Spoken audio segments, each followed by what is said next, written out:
मुजफ्फरनगर, उत्तर प्रदेश का एक ऐतिहासिक शहर, जहाँ की गलियों में हर मोड़ पर एक नई कहानी बसती है। उन्हीं कहानियों में से एक है सोनिया और सुमित की प्रेम कहानी। दो अलग अलग दुनियाओं से आए ये दो लोग, जिनकी मुलाकात किस्मत का एक खेल थी। लेकिन क्या ये मोहब्बत हर मुश्किल को पार कर पाएगी, या फिर यह भी अधूरी मोहब्बतों की दास्तान बनकर रह जाएगी? सोनिया एक होनहार छात्रा थी, जिसे पत्रकारिता का शौक था। वह अपने कॉलेज की सबसे तेजतर्रार छात्राओं में गिनी जाती थी। दूसरी ओर सुमित क्रिकेट का दीवाना था। उसका सपना था कि वह भारतीय टीम के लिए खेले और अपने शहर का नाम रोशन करे। दोनों की पहली मुलाकात एक इंटर कॉलेज फेस्ट में हुई। सोनिया वहां अपने कॉलेज की मैगजीन के लिए रिपोर्टिंग कर रही थी और सुमित अपने कॉलेज की टीम के लिए क्रिकेट टूर्नामेंट खेल रहा था। सोनिया ने कभी क्रिकेट में दिलचस्पी नहीं ली थी, लेकिन जब उसने देखा कि कैसे सुमित अपने खेल में डूबा हुआ था, तो वह उसकी तरफ आकर्षित हुई। उसने सुमित का एक इंटरव्यू लेने का सोचा और मैच खत्म होने के बाद उससे बात करने पहुंची। कैसा लग रहा है आज का मैच खेलकर? सोनिया ने अपने रिपोर्टर वाले अंदाज में पूछा। सुमित ने पसीना पोंछते हुए हंसकर कहा, जीत की खुशी तो अलग ही होती है, लेकिन असली मजा तो तब आएगा जब कोई हमारे खेल की सही रिपोर्टिंग करेगा। सोनिया ने मुस्कुराते हुए कहा, तो फिर आपको निराश होने की जरूरत नहीं, क्योंकि मैं यहाँ उसी काम के लिए हूँ। यही वह लम्हा था जब दोनों की राहें पहली बार टकराईं। इसके बाद सोनिया और सुमित की मुलाकातें बढ़ने लगी। कॉलेज खत्म होने के बाद भी वे अक्सर मिलते और बातें करते। सोनिया को सुमित का मेहनती स्वभाव बहुत पसंद था और सुमित को सोनिया की तेज बुद्धि और बेबाकी भा गई। धीरे धीरे दोनों एक दूसरे के करीब आने लगे।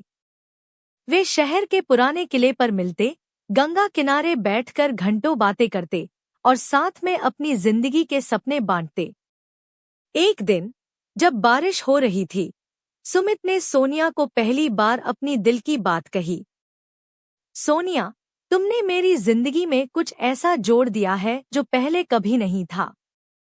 तुमसे बात किए बिना अब मेरा कोई दिन पूरा नहीं होता। सोनिया ने मुस्कुराकर पूछा, तो तुम्हारा मतलब है कि तुम मुझसे? सुमित ने उसकी आंखों में देखते हुए कहा, हाँ, मैं तुमसे प्यार करता हूँ। सोनिया ने कुछ पल सोचा और फिर हंसते हुए कहा, अच्छा हुआ, मैं भी तुमसे यही कहने वाली थी। पर हर प्रेम कहानी आसान नहीं होती। सोनिया के घरवाले चाहते थे कि वह शादी के बारे में न सोचकर सिर्फ अपने करियर पर ध्यान दे। वहीं सुमित के परिवार को यह मंजूर नहीं था कि वह एक ऐसी लड़की से शादी करे जो पत्रकारिता में करियर बनाना चाहती थी।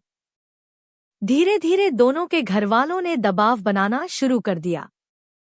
सोनिया के माता पिता ने उसकी शादी की बात छेड़ दी और सुमित को क्रिकेट छोड़कर पारिवारिक व्यवसाय संभालने के लिए मजबूर किया जाने लगा।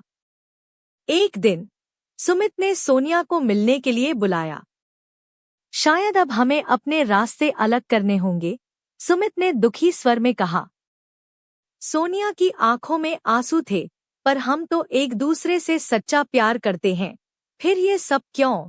सुमित ने गहरी सांस लेते हुए कहा, कभी कभी प्यार ही काफी नहीं होता, हमें अपनी जिम्मेदारियों का भी ख्याल रखना पड़ता है। दोनों ने एक दूसरे को आखिरी बार देखा और अपने अपने रास्ते चले। समय बीतता गया। सोनिया दिल्ली चली गई और एक बड़ी पत्रकार बन गई।